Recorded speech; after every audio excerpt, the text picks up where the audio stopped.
Así que, Rab, te escuchamos todos a vos en este espacio de enseñanzas de Tikkun compartido. Muchas gracias, Rab Adrián. De la revelación, que es lo que celebramos hoy, a la redención, a poder liberarnos cada día un poco más, como recién nos enseñara la rabina Karina. Y quiero empezar compartiendo la fuente del Midrash Sifra, un Midrash tanaítico, aproximadamente alrededor del siglo III de nuestra era, para que nos ubiquemos. Los Tanaim son los autores de la Mishnah. En Parashá Bejukotai, en el segundo texto, dice, respecto de un pasú que leímos hace pocas semanas en la Torá, en Vaikra 26:44, no despreciaré y no abominaré para destruirlos. Dios le está hablando a los hijos de Israel proféticamente cuando ellos se alejen del buen camino y vayan perdiendo todo. Y sobre el final, el versículo en el que Dios promete, no despreciaré y no abominaré para destruirlos completamente. Dice el Midrash, después de todos los versículos anteriores, en los que la Torá nos dice que Dios despojará a los hijos de Israel de absolutamente todo, ¿acaso les quedará algo que pueda Dios decir que no va a abominar o no va a despreciar? Todos los buenos regalos que ya habían recibido los habrán perdido. Dice el Midrash Sifra, lo único que les va a quedar es el libro de la Torá, el Sefer Torá. Y en eso serán diferentes de otras naciones.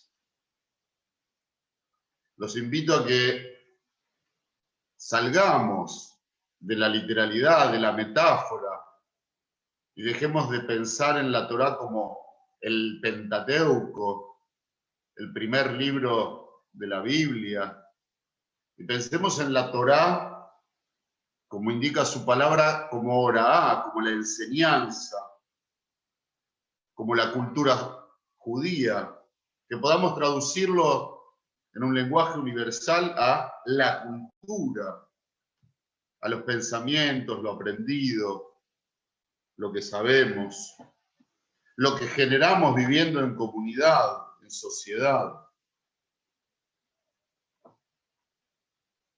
La particularidad de los hijos de Israel y las hijas de Israel, según el Midrash, lo único que nos diferencia de otro pueblo, de otro colectivo, de otra sociedad, son nuestros textos, cómo nos pensamos, cómo nos estudiamos.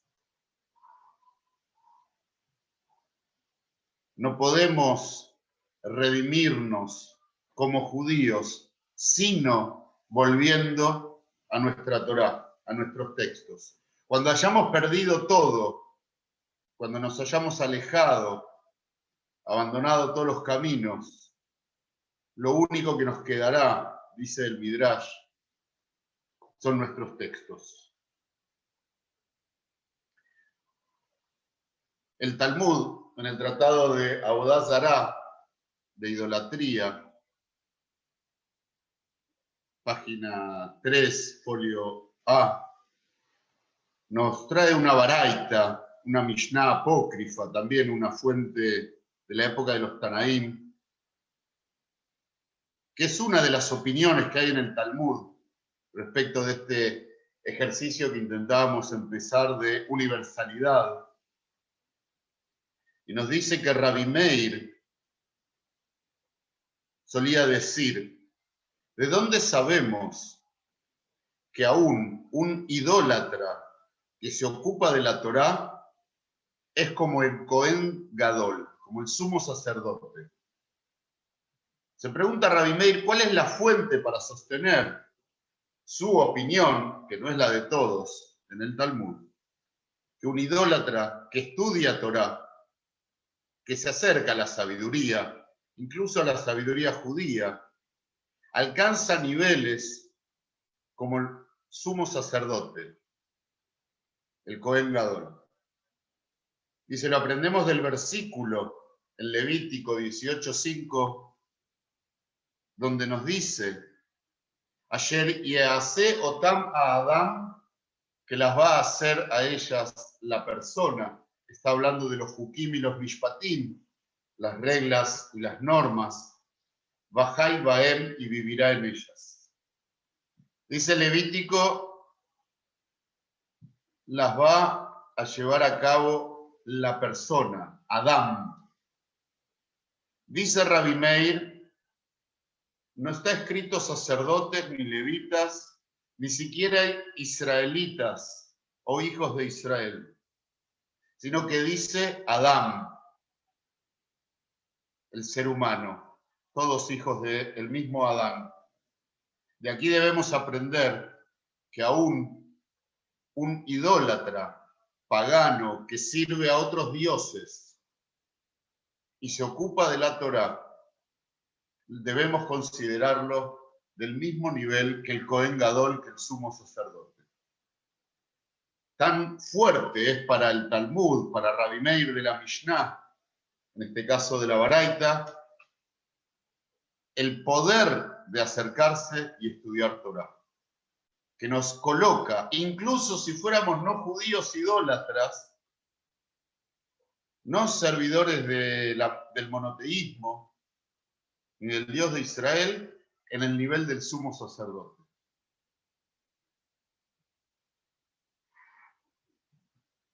En el tratado de Kiddushin, estamos en el Talmud de Babilonia, en el tratado del matrimonio, 40b, sobre el final del primer capítulo, hay una Mishnah, un texto de nuevo de los Tanaim, que dice, todo el que estudia de la Mikra, de los versículos de la Torá, del Tanaj, de la Biblia, Uba Mishnah, y de los textos talmúdicos que tenían hasta ese momento, que era la Mishnah, Ubedere Jerez, y en el camino de la tierra, literalmente. Pero Derech Eretz no traducimos como camino de la tierra, sino como las conductas sociales adecuadas. Una persona con Derech Eretz es quien se comporta correctamente en sociedad.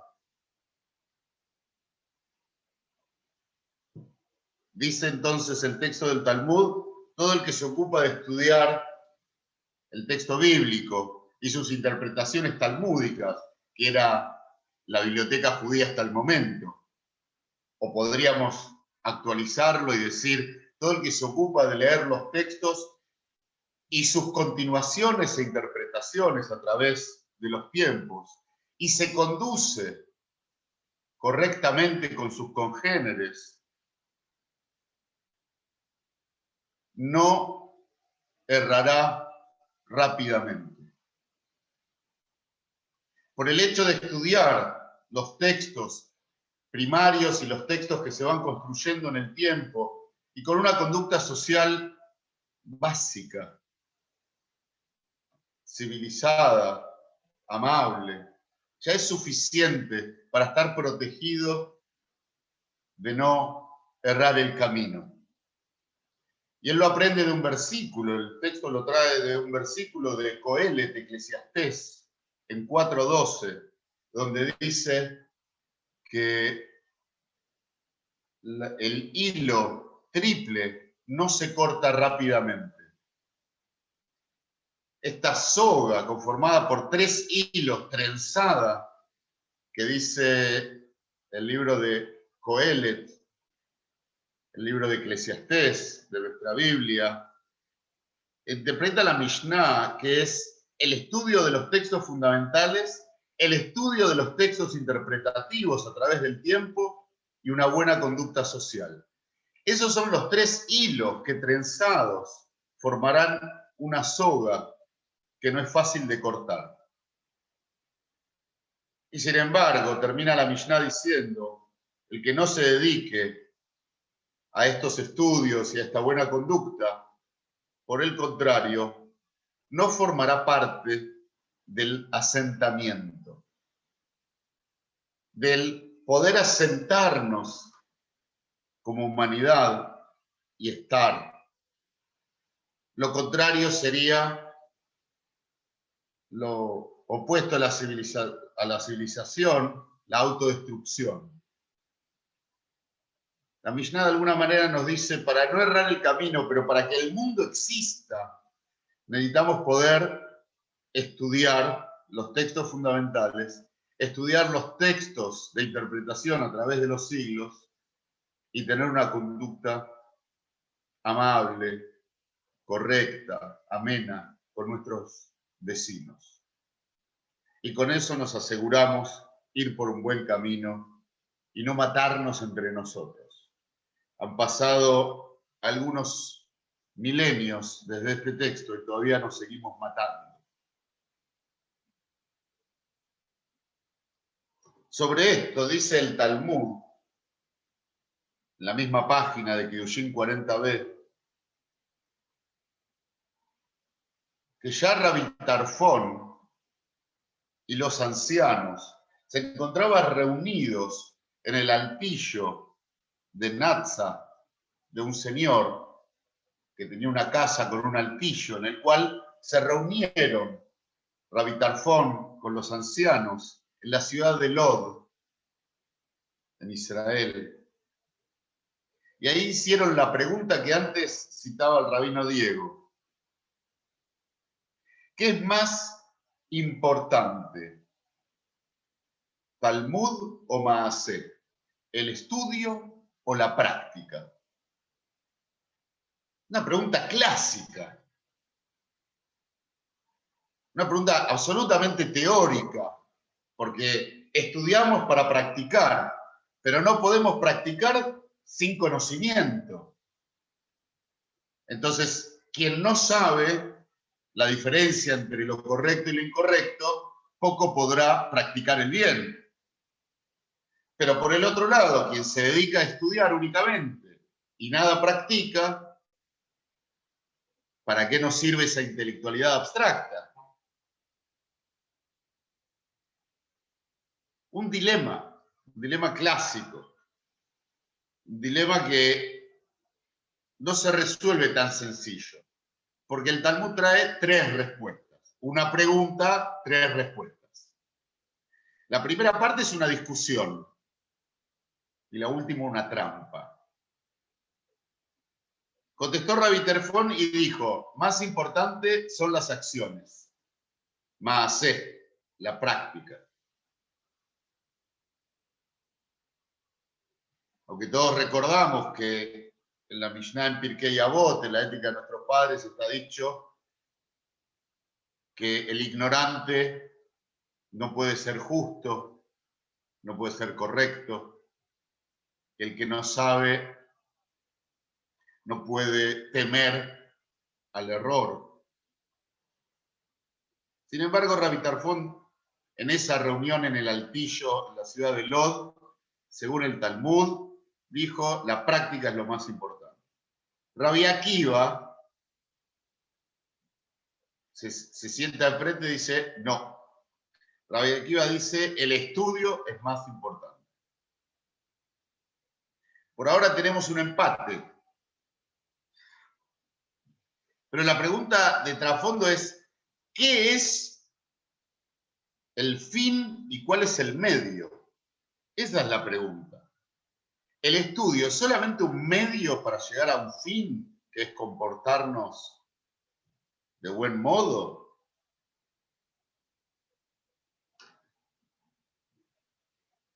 Dice el Talmud que se pusieron todos de acuerdo y dijeron, el Talmud, el estudio, es más grande, es más importante, porque el estudio trae a la práctica.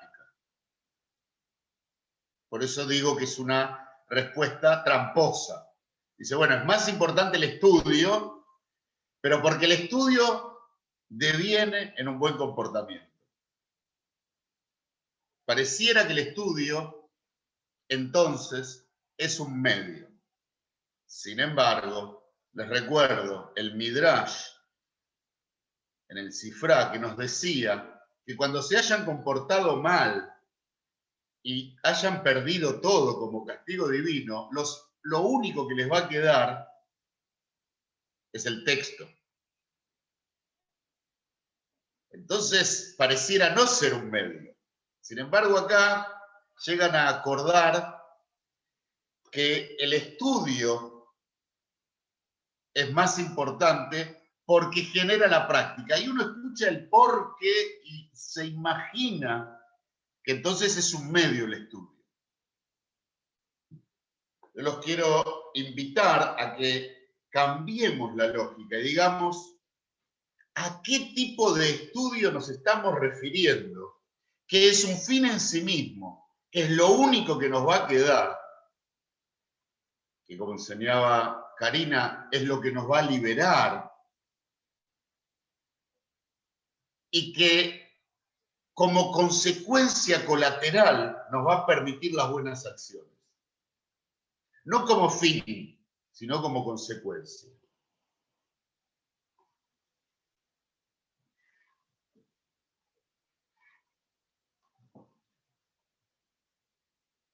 Sigamos paseando por el Talmud. Talmud de Babilonia se termina de compilar aproximadamente en el siglo VI de nuestra era. En el Tratado de Shabbat, en este caso, cerca del final, el Tratado de Shabbat es extenso, tiene 24 capítulos. La página 119, folio B, nos cuenta que dijo Rabbi Yehuda, citando a Rab. Rabbi Yehuda trae una enseñanza en nombre de Rab. Y se pregunta por un versículo de Crónicas, Crónicas 1, en el orden de la Biblia hebrea, Crónicas 1 y 2 es el fin de la Biblia. Capítulo 16, versículo 22, dice, Al Tig'u bin Shihai, ahora traducimos, Ubin Biai al Tirau. A los que están acostumbrados a los salmos en hebreo les va a sonar parecido, porque hay un versículo en los salmos que es parecido, pero tiene un par de letras diferentes. Aquí la cita es de Crónicas 1, 16, 22.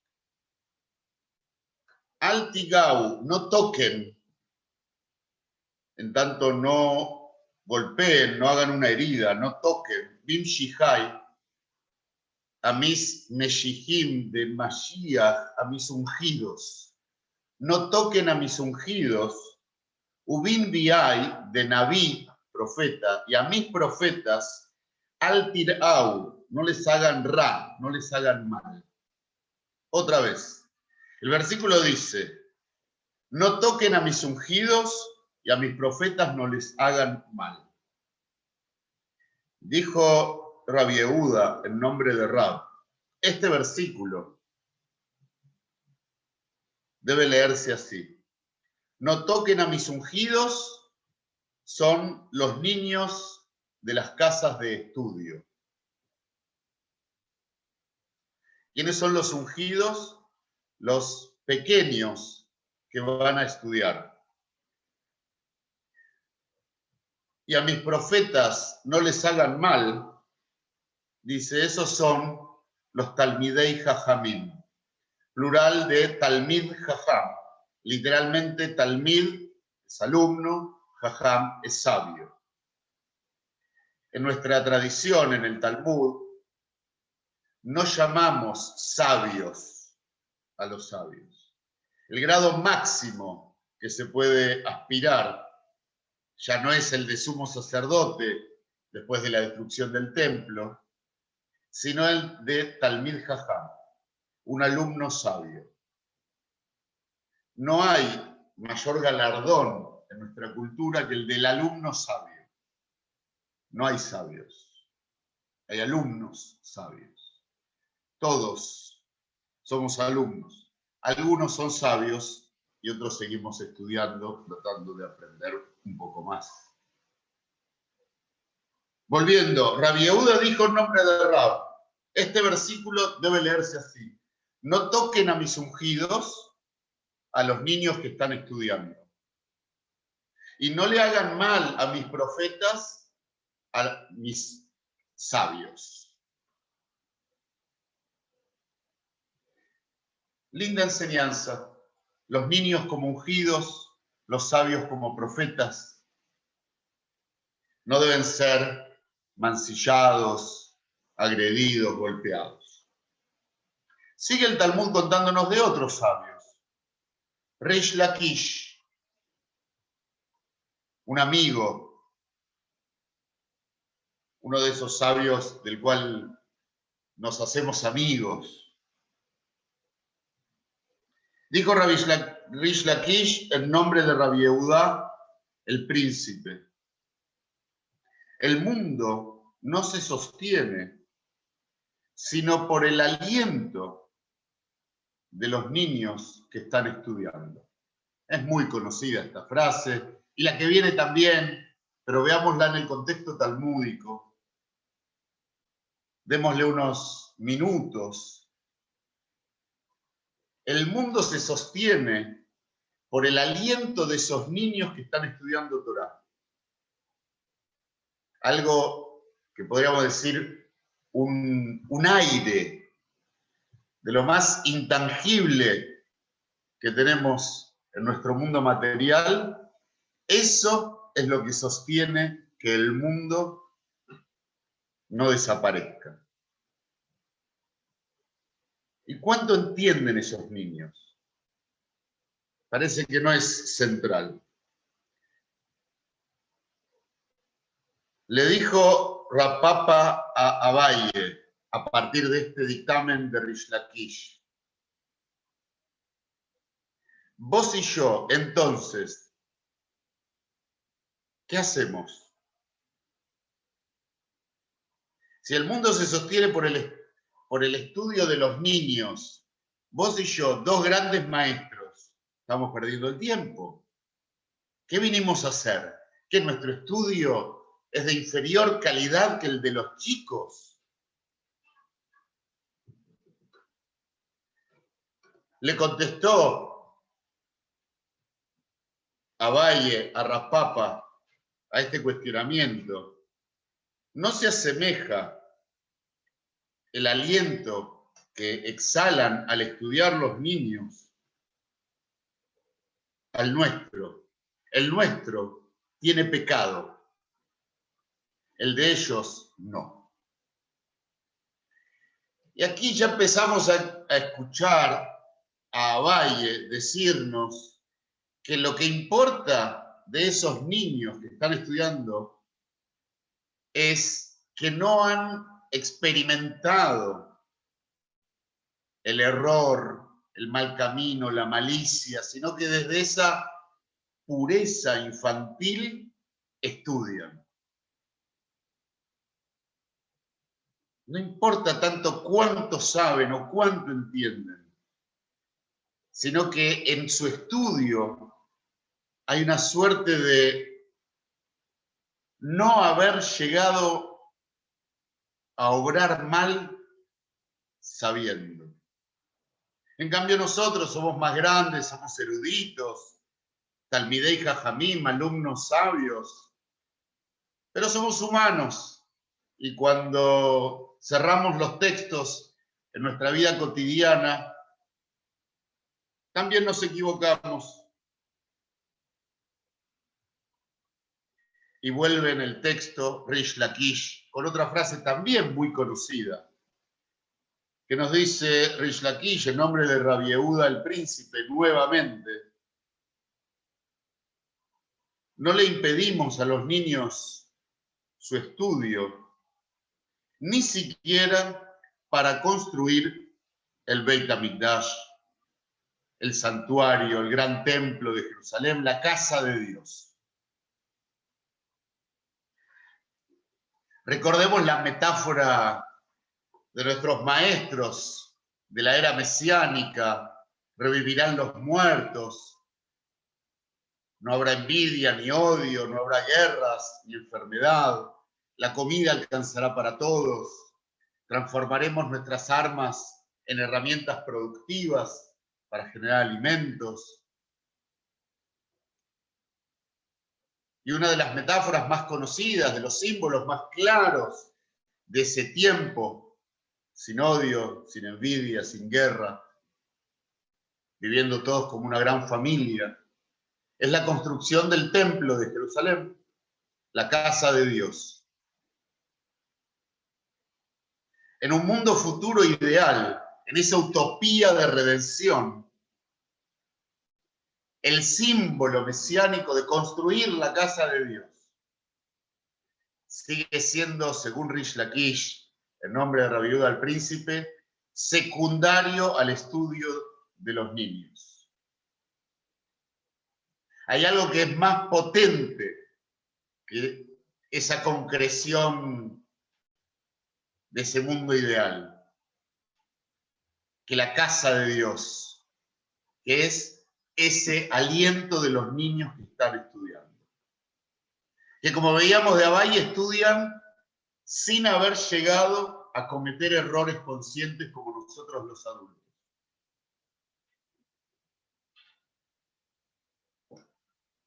Volvemos entonces. En el Midrash veíamos, en el Sifrá, que cuando nada quede, estará el texto. Que cuando todo hayamos perdido y equivocado los caminos, solo podemos volver desde el texto.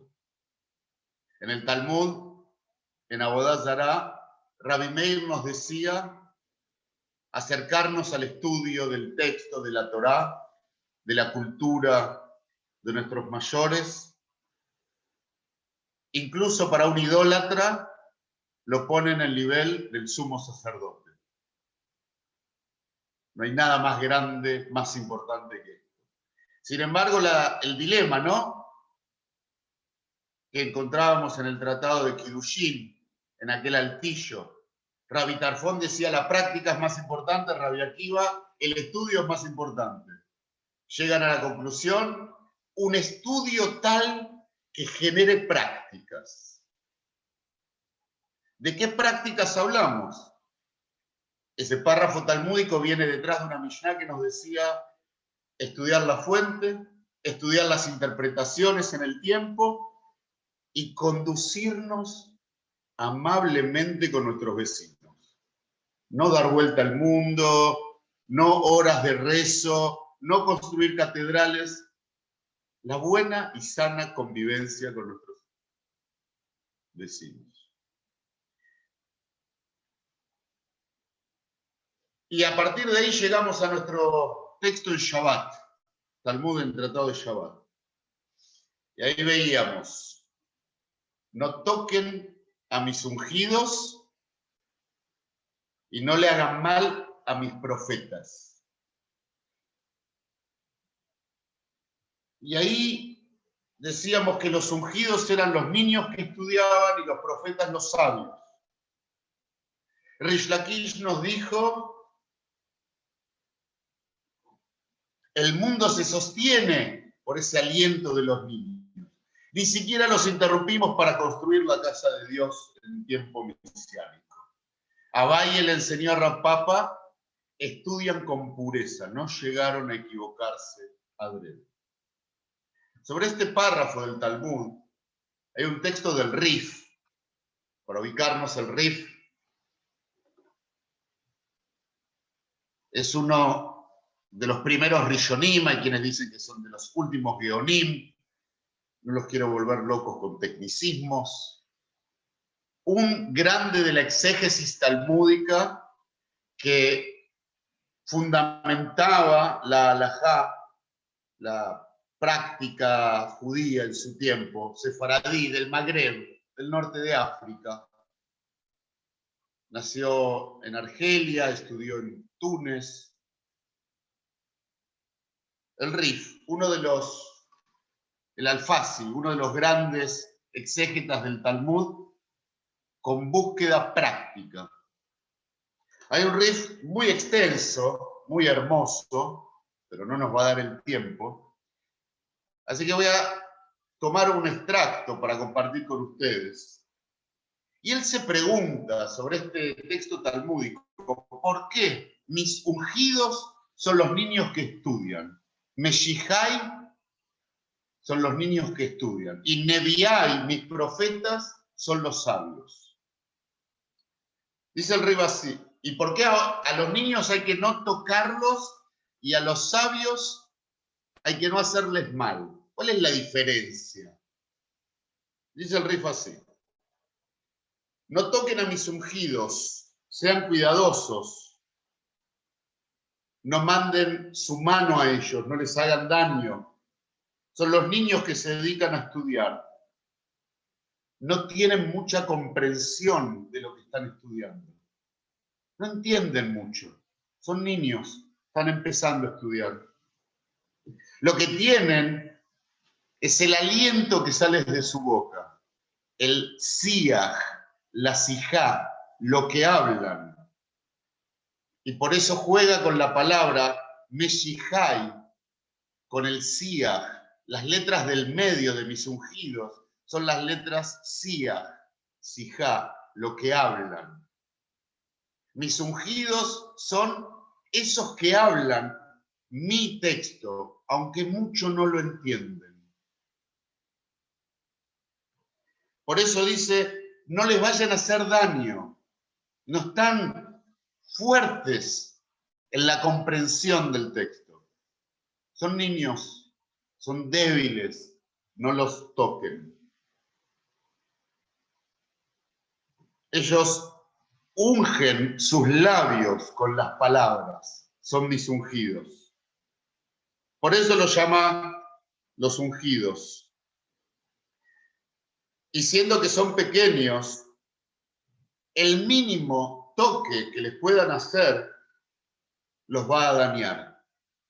Son sagrados, son niños, son puros. Le decía Abaya Rapapa, todavía no han actuado con malicia.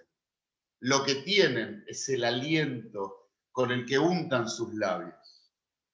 Son mis ungidos. Dice el Rif, mis profetas, Neviai, son los estudiantes sabios, los Talmidei Jajamim, que lo que tienen es Neviai, Niv, significa dialecto. Tienen dialecto y Safá, lengua. En ambos casos está hablando, Safá es lengua, Sfataim son los labios, con lo que sacan de la boca. Dice, mis profetas son los que tienen el dialecto. Los dialectos son de diferencias mucho más sutiles, puertas adentro, dentro del lenguaje. Los sabios son los que pueden detectar esa sutileza dentro del mismo idioma. Pequeñas diferencias. Niv, Neviai. Mis profetas son los que entienden los detalles del dialecto. Ellos tienen una comprensión clara. Son adultos, estudiosos, alumnos sabios. Tienen inteligencia. A ellos, dice el texto, no les hagan mal. Porque no nos advierte, dice el Rif, en no tocarlos. Porque tocarlos no les haría nada. Porque ellos tienen una construcción del conocimiento. Entienden, son inteligentes y sabios. Pero no les hagan mal. ¿Qué significa no les hagan mal, dice el Rif? No den vuelta a sus palabras. Y este es el sentido del motivo por el cual los niños no deben ser tocados. Y por eso dice el texto del Talmud, dice el Rif, dice Rish Lakish, el mundo no se sostiene sino, y aquí lo interesante es la doble negación, el mundo no se sostiene sino, el mundo está llamado a la no existencia. O dicho de otro modo, los seres humanos, naturalmente, no tendríamos la capacidad de convivir, nos mataríamos, si no fuera por el aliento de los niños que están estudiando. Porque ellos son absolutamente honestos, verdaderos. Y la Torá que estudian es una Torá pura. El texto es un texto que todavía no fue errado en la práctica. En cambio, los adultos que estudian, por sabios que sean, deben preocuparse más de proteger a los niños que sigan estudiando. Ellos sí pueden dejar de estudiar para ir a construir el templo, la casa de Dios. Pero ellos deben ocuparse, por más que entienden, de los niños que, aunque no entienden, su estudio es puro. Y deben cuidar que los niños estudien día y noche. Y aunque los adultos eruditos son los que pueden innovar en la Torá, encontrar nuevos significados, actualizar la enseñanza. Y esas enseñanzas nuevas que traen los sabios no las podrían traer los niños. De todos modos, esos adultos solo pueden traer sus novedades porque antes estudiaron como niños. Y acá detengámonos a escuchar al Rif, porque está haciendo una conjunción entre el estudio puro, que no entiende muy bien lo que dice, que es el ungido, que no debe ser tocado, que es sagrado, que el mundo se sostiene por su estudio, y el estudio del erudito, que es el que entiende y que nadie lo puede tocar, solo hay que cuidar de no hacerle mal a esas palabras, pero que son los que pueden renovar el sentido del texto. Por eso, si me permiten, a mí me gusta leer al Rif, a este texto del Rif, no como una opción o la otra, sino como una enseñanza para que tomemos las dos y seamos nosotros a la vez estudiantes como niños, más allá de nuestra comprensión, en un texto abstracto, más allá de nuestra práctica. Y después, como adultos que intentamos descifrar las metáforas, resignificar el texto, reactualizar el mensaje, renovar la Torá y engrandecer. Él dice, miren qué interesante, qué maravilloso, dice, este adulto, todas las novedades que está trayendo al pensamiento, las trae porque antes estudió como un niño, sin entender, con pureza, sin error en la práctica, sin mala intención.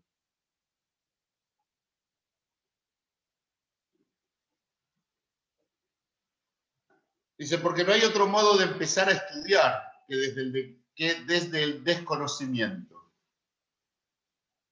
Todos, al margen de nuestra edad, cuando empezamos, tenemos esa oportunidad de empezar a estudiar como niños.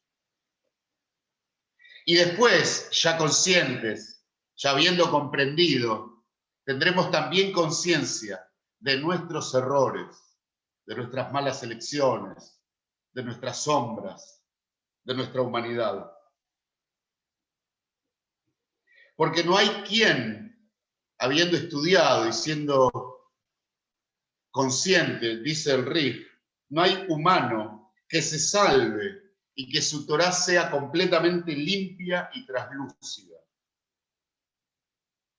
Ahí perdimos nuestra infancia. Solo podremos recuperarla cuando veamos un nuevo texto y lo querramos abordar desde esa pureza infantil. Pero es gracias a ese abordaje desde una pureza infantil que podemos llegar luego a discutir, a enfrentar el texto, a reinterpretarlo. Y él cita al Talmud en el Tratado de Sotá 21a, donde ahí dice que una mala acción puede apagar a una mitzvah. La mitzvah en ese caso está comparada con una vela, con una lumbre. Pero sin embargo, dice el Talmud en Sotá y lo cita el Rif, una mala acción no puede apagar nuestra Torá. Interesante, porque trae una fuente donde nos dice, vamos a cometer malas acciones, nos vamos a equivocar, vamos a ser humanos y no siempre hacer todo como entendimos que debíamos hacerlo.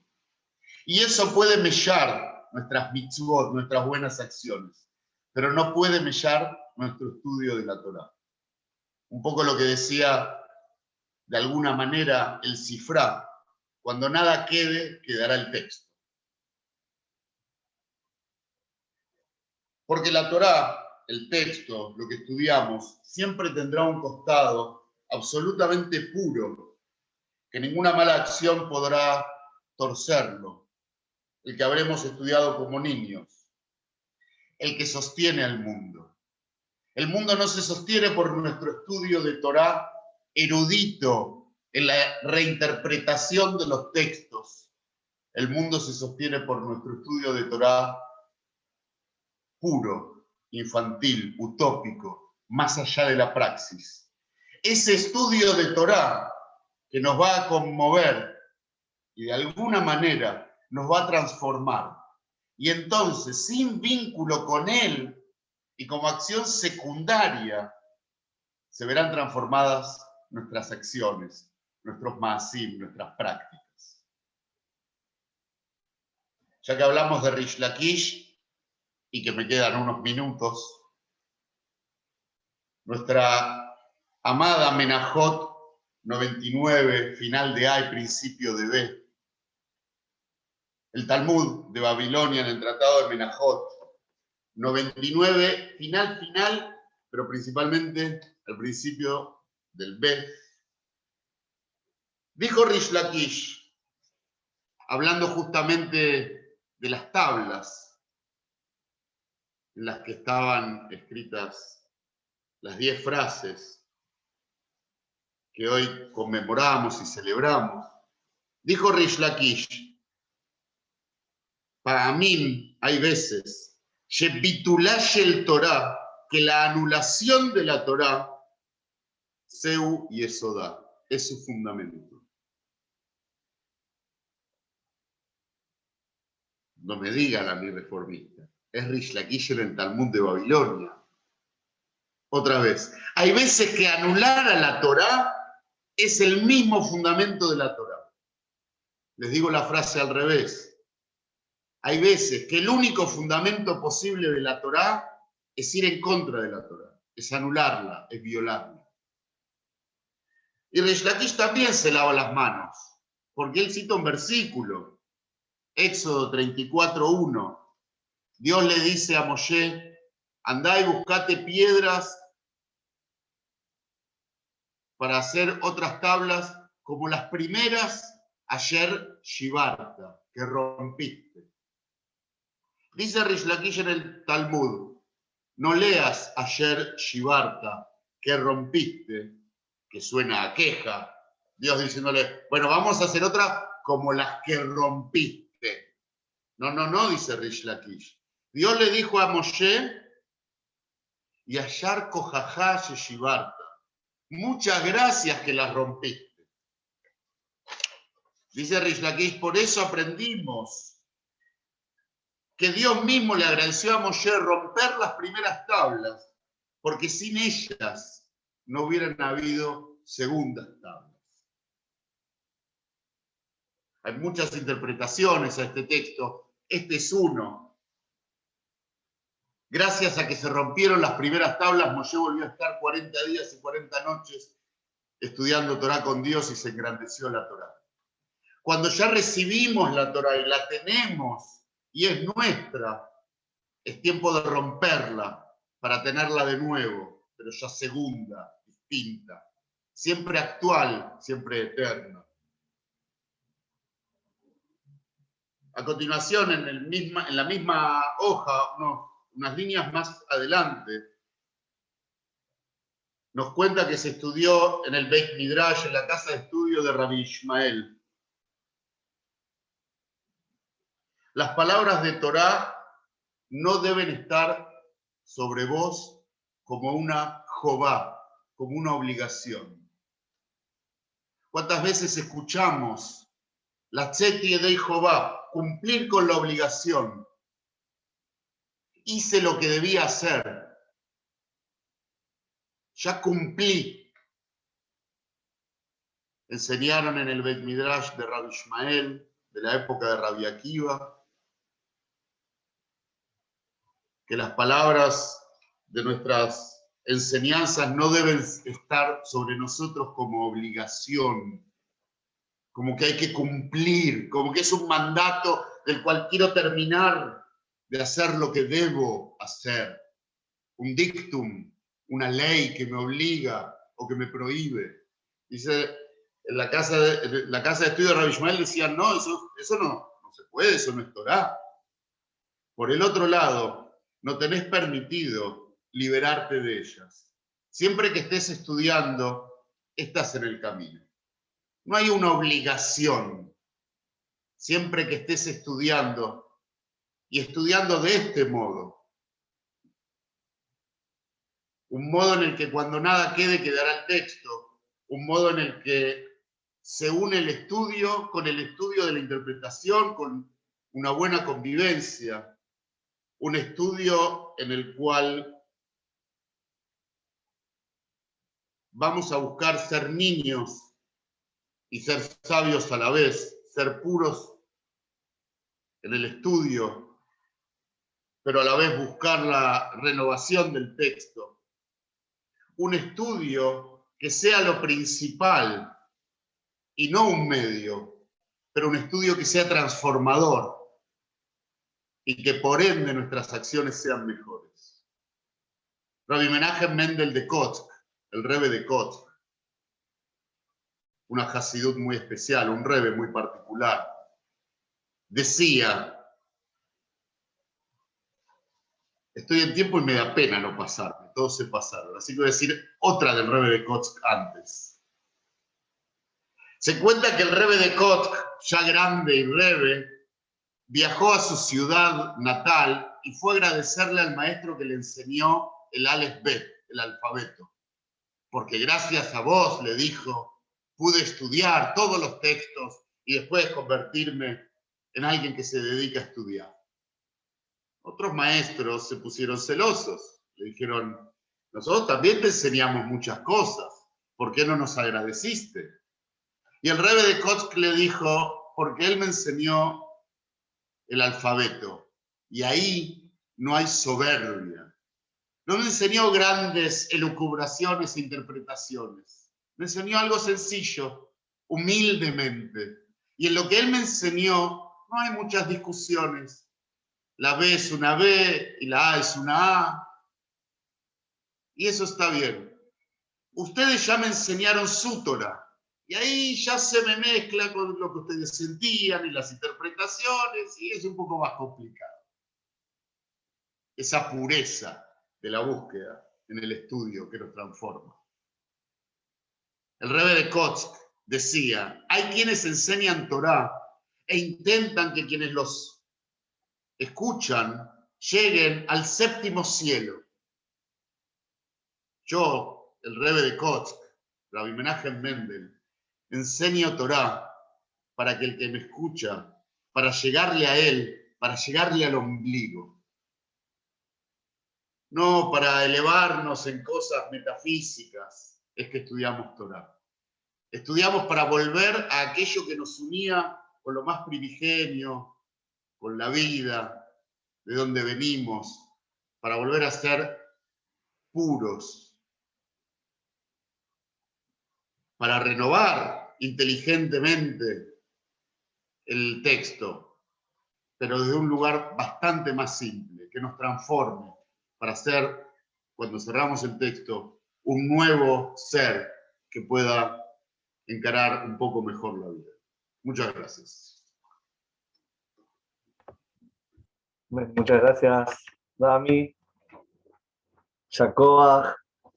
Y ahora nos quedan unos 7 minutos y Dios mediante nos volvemos a encontrar a las 12 para poder escuchar las enseñanzas del rabino Roberto Granich, que está junto ya con nosotros. Así que nos Lo estuvo cual quiere decir acompañando que durante la Damián noche. recortó en por lo menos 14 minutos su charla. Igual, me parece que hay preguntas, ¿eh? No sé si, No, sí, lo digo en serio. si Silvia quería preguntar algo, si alguno. Me fijé en los chats, no encontré preguntas, pero no sé si alguno quiere hacer algún comentario. Este es el momento, ¿eh?